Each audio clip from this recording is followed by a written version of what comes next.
Hello दोस्तों, मैं Bimlesh sir आपके अपने YouTube channel Bimlesh sir tricky पर आप लोगों का स्वागत करता हूं। अभी तक आप लोग हमारे YouTube channel Bimlesh sir tricky को सब्सक्राइब नहीं किए हैं तो सब्सक्राइब कर लीजिए। सब्सक्राइब करते वक्त आप बेल आइकन वाली घंटी के बटन को दबाना मत भूलिएगा। बेल आइकन वाली घंटी के बटन को दबाए रखेंगे तो जिससे मेरे द्वारा बनाए गए प्रत्येक वीडियो का नोटिफिकेशन आप तक तुरंत पहुंच सकेगा। मैं आपके वनडे एग्जाम के लिए महत्वपूर्ण बन सकूंगा। आज मैं मौर्य वंश की बात करूंगा। इसके पहले मैंने सिकंदर पढ़ाया है, सिकंदर के बाद मैंने इस्लाम पढ़ाया, इस्लाम के बाद मैंने आपको बौद्ध पढ़ाया, बौद्ध के बाद जैन धर्म पढ़ाया। इसके बाद वेदों को भी मैंने ट्रिक के माध्यम से आप लोगों को पढ़ाया है। आइए हम लोग बात करते हैं प्यारे मित्रों। जो मौर्य वंश का शासनकाल रहा है 322 ईसा पूर्व से लेकर के 185 ईसा पूर्व तक रहा है। कब से कब? 322 ईसा पूर्व से लेकर के 185 ईसा पूर्व तक जो मौर्य वंश की नींव रखे, जिनका नाम था चंद्रगुप्त मौर्य। क्या नाम था? चंद्रगुप्त मौर्य। चंद्रगुप्त मौर्य जो थे, चंद्रगुप्त मौर्य मौर्य वंश के पहले शासक थे, जिनका कार्यकाल जो है, जिनका शासनकाल जो है 322 ईसा पूर्व से लेकर के 298 ईसा पूर्व तक है। कब से कब है? 322 से लेकर के 298 ईसा पूर्व तक है। आइए प्यारे मित्रों हम इनकी व्याख्या करते हैं। क्या से याद रखेंगे हम प्यारे मित्रों? चाणक्य। क्या याद रखेंगे प्यारे मित्रों? चाणक्य। क्या याद रखेंगे? चाणक्य। इनके चंद्रगुप्त मौर्य को प्रारंभिक शिक्षा देने वाले की अगर मैं बात करूं, जिन्होंने प्रारंभिक शिक्षा दी थी, उनका नाम था चाणक्य। चाणक्य को विष्णुगुप्त, कौटिल्य के नाम से भी जानते हैं। किन नामों से? विष्णुगुप्त, कौटिल्य, चाणक्य के नाम से भी चाणक्य को जानते हैं प्यारे मित्रों। न से याद रखेंगे प्यारे मित्रों, न से नंद वंश के अंतिम शासक धनानंद की हत्या करके गद्दी पर बैठे हैं। याद रखिएगा, मगध की गद्दी पर 322 ईसा पूर्व में, कब? 322 ईसा पूर्व में नंद वंश के शासक धनानंद की हत्या करके, किसकी? धनानंद की हत्या करके मगध की गद्दी पर बैठे। कौन बैठा प्यारे मित्रों?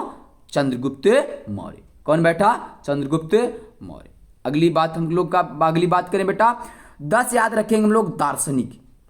इनके शासन काल में एक यूनानी दार्शनिक आया था, एक यूनानी दार्शनिक आया था जिसका नाम था मेगस्थनीज।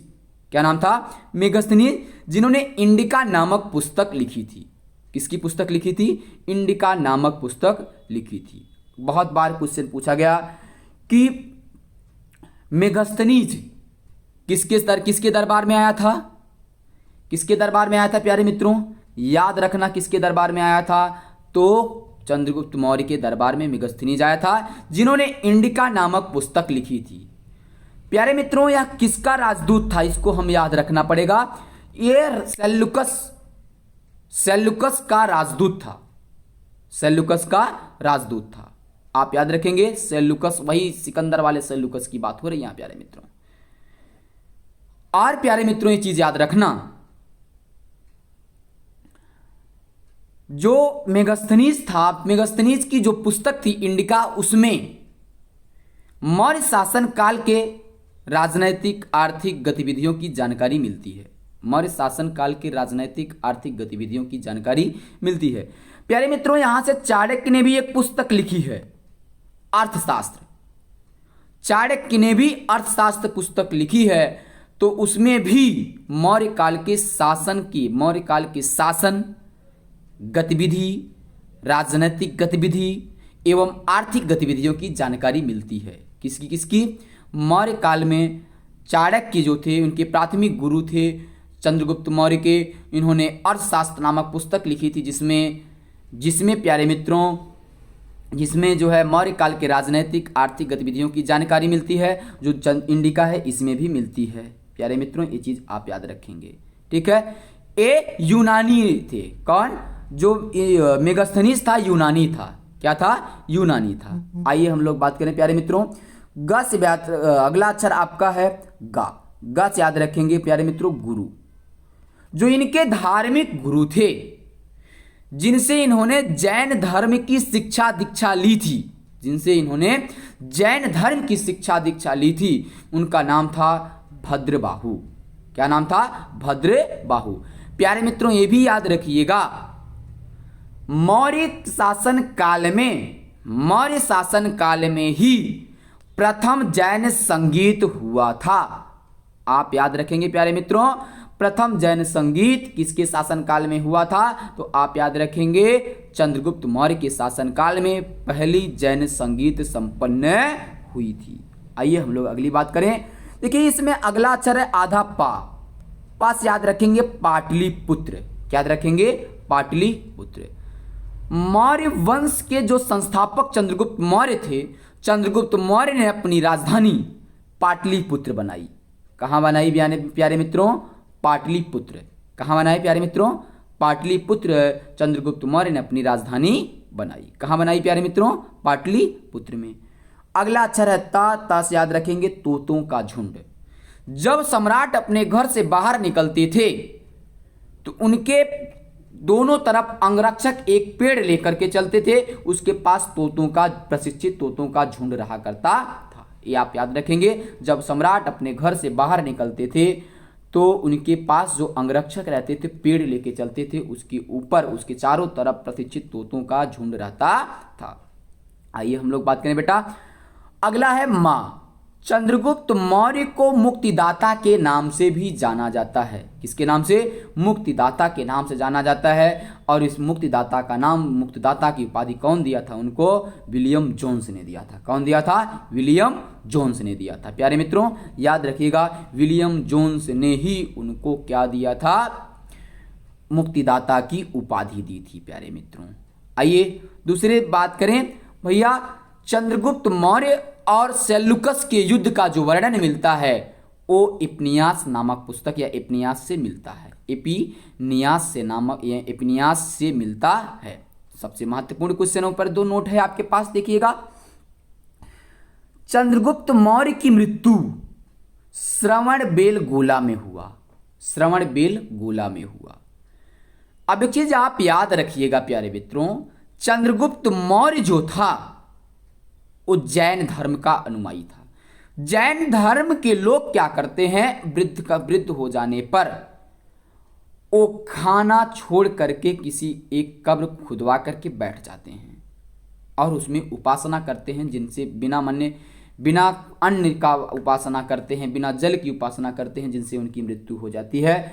तो प्यारे मित्रों, तो चंद्रगुप्त मौर्य का 298 ईसा पूर्व में श्रवणबेलगोला में उपासना के दौरान उनकी मृत्यु हो जाती है। इसके बाद जो शासन सत्ता संभालते हैं इनके पुत्र बिंदुसार संभालते हैं। कौन संभालते हैं प्यारे मित्रों? बिंदुसार संभालते हैं। आइए हम बिंदुसार को भी हम लोग देखते हैं प्यारे मित्रों। आइए देखिएगा बिंदुसार को।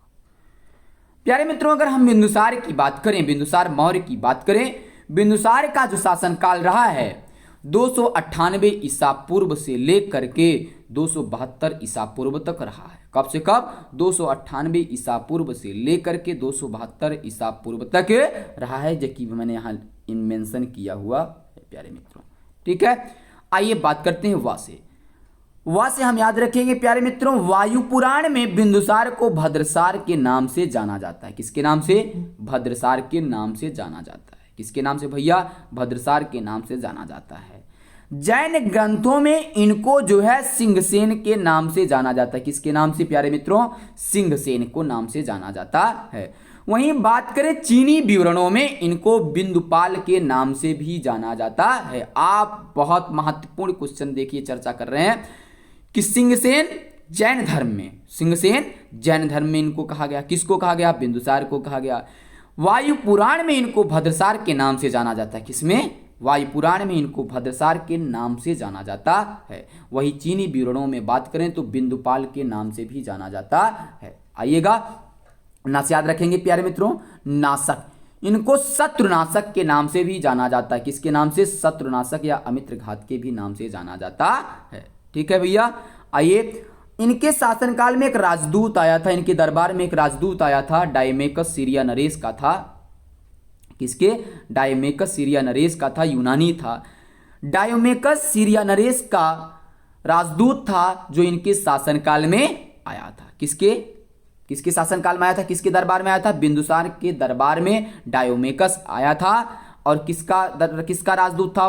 वह राजदूत था सीरिया नरेश के। किसके? सीरिया नरेश के। आइएगा, सीरिया नरेश से इन्होंने 3 चीजों की डिमांड की थी। क्या क्या मांग किए थे देखते हैं हम लोग प्यारे मित्रों। सीरिया के शासक से इन्होंने मदिरा, सूखी अंजीर और सुंदर कन्या की डिमांड किए थे, एक दार्शनिक की डिमांड किए थे। परंतु सीरिया के शासक ने इनको जो है मदिरा, सूखी अंजीर दिए, परंतु इनको जो है सुंदर कन्या नहीं दिए। प्यारे मित्रों, आप याद रखेंगे कि जो सीरिया का शासक था, सीरिया के शासक से इन्होंने सूखी अंजीर, शराब, सुंदर कन्या की मांग किए, तो इन्होंने 2 चीज दिया, शराब और सूखी अंजीर दिए, सुंदर कन्या नहीं दिए। अगली बात आपकी आती है आ से याद रखेंगे प्यारे मित्रों, आजीविका संप्रदाय। क्या याद रखेंगे? आजीविका संप्रदाय। आजीविका या आजीवक संप्रदाय के संस्थापक जो थे मक्खलीपुत्र गोसाल थे। कौन थे? मक्खलीपुत्र गोसाल थे। बिंदुसार जो है वो आजीवक संप्रदाय को मानता था। किस संप्रदाय को? आजीवक संप्रदाय को मानता था। रस याद रखेंगे। इनके दरबार में एक दरबारी रहता था, दरबारी विद्वान रहता था, जिसका नाम था पिंगलवत्स। जिन्होंने पिंगलवत्स ने ही अशोक मौर्य को शासक बनने या राजा बनने का पहले से ही भविष्यवाणी कर दिया था। भविष्यवाणी कौन कर दिया था? पिंगलवत्स ने बता दिया था। इनके बिंदुसार के शासनकाल में जो है एक विद्वान था पिंगलवत्स, जिन्होंने बता दिया कि अशोक मौर्य एक महान शासक बनेंगे। ठीक है, आइएगा, महत्वपूर्ण है। बिंदुसार के शासनकाल में 2 बार तक्षशिला का विद्रोह हुआ। 2 बार तक्षशिला का विद्रोह हुआ प्यारे मित्रों। बिंदुसार के शासनकाल में 2 बार तक्षशिला का विद्रोह होता है। जो पहला विद्रोह होता है उसमें जो है सुसीम दमन करने के लिए भेजे जाते हैं। जो दूसरा विद्रोह होता है तो उसके दमन के लिए अशोक को भेजा जाता है। तक्षशिला में 2 बार विद्रोह होता है। पहले में सुसीम जाते हैं, दूसरे में अशोक जाते हैं। विद्रोह होने का जो कारण था, वहाँ के लोगों में वहाँ की जो सैन्य प्रकरण थी वो थोड़ा सी क्या थी, गड़बड़ स्थिति में चल रही थी। बताया जाता है कि जो बिंदुसार से 16 राज्यों के विजेता थे। कितने राज्य के? 16 राज्यों के विजेता थे। कितने राज्य के विजेता थे? 16 राज्य के विजेता थे। कौन? बिंदुसार। प्यारे मित्रों, तो बिंदुसार 16 राज्य के विजेता थे। इनको वायु पुराण में भद्रसार के नाम से जाना जाता है और इनको चीनी विवरणों में बिंदुपाल के नाम से जाना जाता है। वहीं अगर बात करें प्यारे मित्रों, तो इनको जो है जैन ग्रंथों में अगर प्यारे मित्रों हम लोग बात करें तो इनको जैन ग्रंथों में इनको जो है सिंहसेन के नाम से जाना जाता है। ये आजीवक संप्रदाय के संस्थापक थे। किस संप्रदाय के? आजीवक संप्रदाय के संस्थापक थे। इनके दरबार में एक विद्वान था जिसका नाम था पिंगलवत्स। पिंगलवत्स ने ही अशोक मौर्य को शासक बनने का भविष्यवाणी कर दिया था। आइए प्यारे मित्रों, हम लोग आगे बढ़ते हैं। जो इनके पुत्र थे अशोक मौर्य का शासनकाल हम लोग देखते हैं प्यारे मित्रों। अशोक मौर्य के शासनकाल की बात करें, अशोक मौर्य को पुराणों में अशोक वर्धन के नाम से जाना जाता है। किसके नाम से? अशोक वर्धन के नाम से जाना जाता है प्यारे मित्रों। तो पुराणों में इनको अशोक वर्धन के नाम से जाना जाता है। किसको? अशोक वर्धन के नाम से पुराणों में जाना जाता है। कहा तो ऐसा भी जाता है कि अशोक अपने 99 भाइयों की हत्या करके गद्दी पर बैठते हैं। भाई कहीं कहीं मिलता है लिखा किसी बुकों में कि अशोक जो है बहुत ही क्रूर थे, और अपने 99 भाइयों की हत्या करके वे गद्दी पर बैठे थे। आइए, इनको जो है अशोक को वायु पुराण में, या सॉरी पुराणों में, इनको किसको, अशोक को पुराणों में अशोक वर्धन के नाम से जाना जाता है। प्यारे मित्रों याद रखिएगा, पुराणों में अशोक को अशोक वर्धन के नाम से जाना जाता है। आइए हम अशोक को तोड़ देते हैं। प्यारे मित्रों, अशोक का हम याद रखेंगे, अशोक जिस समय गद्दी पर बैठा उस समय अवंती का राज्यपाल था। जिस समय अशोक गद्दी पर बैठा, गद्दी पर कब बैठा, 269 ईसा पूर्व पर। कब, 269 ईसा पूर्व गद्दी पर अशोक मौर्य बैठता है। उस समय वह अवंती का राज्यपाल था। सस याद रखेंगे प्यारे मित्रों, शिलालेख याद रखेंगे। अशोक मौर्य के 14 शिलालेख हैं। कितने, 14 शिलालेख हैं, 7 स्तंभ हैं। ठीक है प्यारे मित्रों, शिलालेख का वीडियो मैंने पहले ही बना करके डाल दिया है। जैसे मैंने उसमें ट्रिक भी बताया है, पचिदा धनियाती सिप्रा धनिक बताती, पासी पशु बलि पहले शिलालेख में इन्होंने पशु बलि की निंदा की है। दूसरे शिलालेख में इन्होंने पशुओं और मनुष्यों के लिए चिकित्सा व्यवस्था की है। प्यारे मित्रों, तो उसको आप पिछले वीडियो में जाके देख लीजिएगा। का से याद रखेंगे, कलिंग विजय 261 ईसा पूर्व में, 261 ईसा पूर्व में अशोक ने कलिंग विजय प्राप्त किया। कलिंग पर विजय कब प्राप्त किया उन्होंने, 261 ईसा पूर्व में। कलिंग विजय के उपरांत अशोक का हृदय दुख से भर गया, जिसके बाद उन्होंने बौद्ध धर्म की शिक्षा ले लेते हैं। प्यारे मित्रों, आइए बस याद रखेंगे, अशोक जो है, अशोक की जो शिलालेख हुआ करते थे ब्राह्मी, खरोष्टी, ग्रीक, आर्मेइक लिपि में मिलते हैं। प्यारे मित्रों, अगला अक्षर है ध। तो प्यारे मित्रों, अशोक जो है धम्म के लिए अपने, प्यारे मित्रों यहां थोड़ा सा गड़बड़ हो गया है, यहां थोड़ा सा कट गया है। धम्म की प्रचार प्रसार होना चाहिए था। धम्म की प्रचार प्रसार के लिए अपने पुत्र पुत्रियों को बाहर भेजा। ठीक है, महेंद्र इनके पुत्र का नाम था, पुत्री का नाम इस समय नहीं याद आ रहा है प्यारे मित्रों। अगला आप याद रखेंगे, दादा से याद रखेंगे दीक्षा। इन्होंने अपने भतीजे उपगुप्त से बौद्ध धर्म की दीक्षा ली थी। किससे ली थी, बौद्ध धर्म की दीक्षा अपने भतीजे उपगुप्त से इन्होंने लिया था।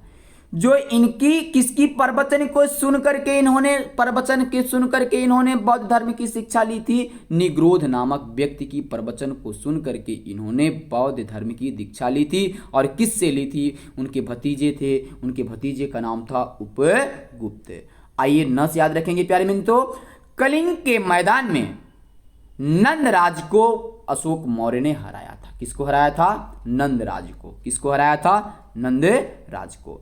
आइए पास याद रखते हैं प्यारे मित्रों, पुराण से हम तोड़ दिए हैं। पास याद रखेंगे, प्रिंसिप। सबसे पहले अभिलेखों को पढ़ा किसने था, अशोक मौर्य के। तो प्रिंसिप नामक व्यक्ति ने इनको पढ़ा था। अगला अक्षर है र से याद रखेंगे, रुमदेई अभिलेख सबसे छोटा अभिलेख है जो नेपाल में स्थित है। प्यारे मित्रों, यदि वीडियो हमारा अच्छा लगा हो तो आप लोग हमारे YouTube चैनल को सब्सक्राइब कर लीजिए, अपने दोस्तों के पास भी भेजिए। मैं अगले वीडियो में आप लोगों के साथ फिर मिलता हूं। अब अगला वीडियो आप लोगों के लिए सोमवार को मिलेगा। कल का जो वीडियो आपके लिए होगा पॉलिटी होगा, संविधान होगा। संविधान को हम लोग अच्छे से पढ़ेंगे। प्यारे मित्रों, आइए हम लोग देखते हैं